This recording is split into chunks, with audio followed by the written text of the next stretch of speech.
Damas y caballeros, recibimos al excelentísimo señor Luis Abinader. Dominicana recibir al secretario de Estado Marco Rubio en esta visita que reafirma el propósito de fortalecer las relaciones bilaterales. We cannot and will not ask the Dominican Republic to accept or be expected of them to accept an uncontrolled migratory wave. No country in the world should be asked to do that.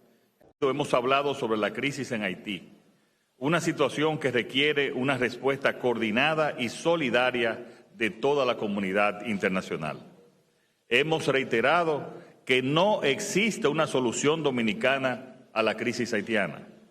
Por esta razón hemos enfatizado la necesidad urgente de un mayor apoyo financiero para la fuerza multinacional liderada por Kenia, con el objetivo de ampliar su capacidad operativa y garantizar una acción efectiva.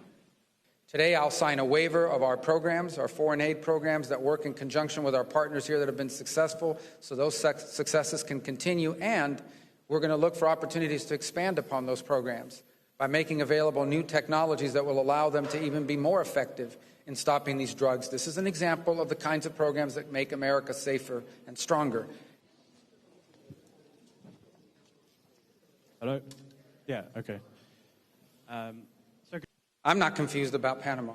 We had conversations. I felt there were strong first steps. We have expectations we made clear in those conversations. I respect very much that Panama has a process.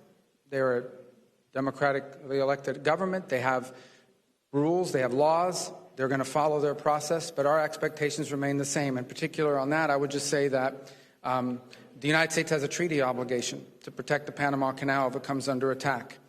That treaty obligation would have to be enforced by the armed forces of the United States, particularly the U.S. Navy. I find it absurd that we would have to pay fees to transit a zone that we are obligated to protect in a time of conflict.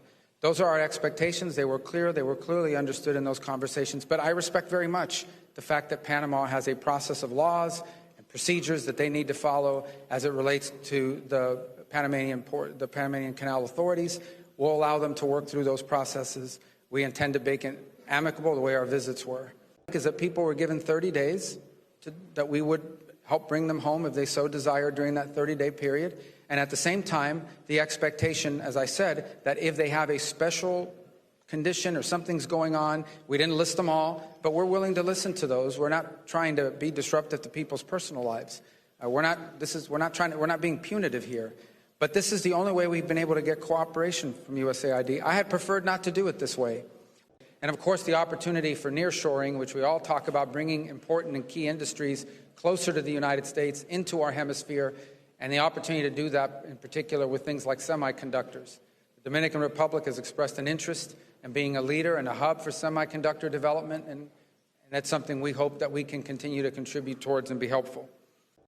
There are valuable mineral that have been found here, thanks to the work contributed by the Army Corps of Engineers. While we don't have any specific proposal we're ready to announce, I say that we have the potential here to do something historic and very unique in partnership with the Dominican Republic. Muy posiblemente tenemos reservas brutas, eso tiene que venir después las reservas netas, de unos 100 millones de toneladas. Deseamos feliz resto de la tarde a todos.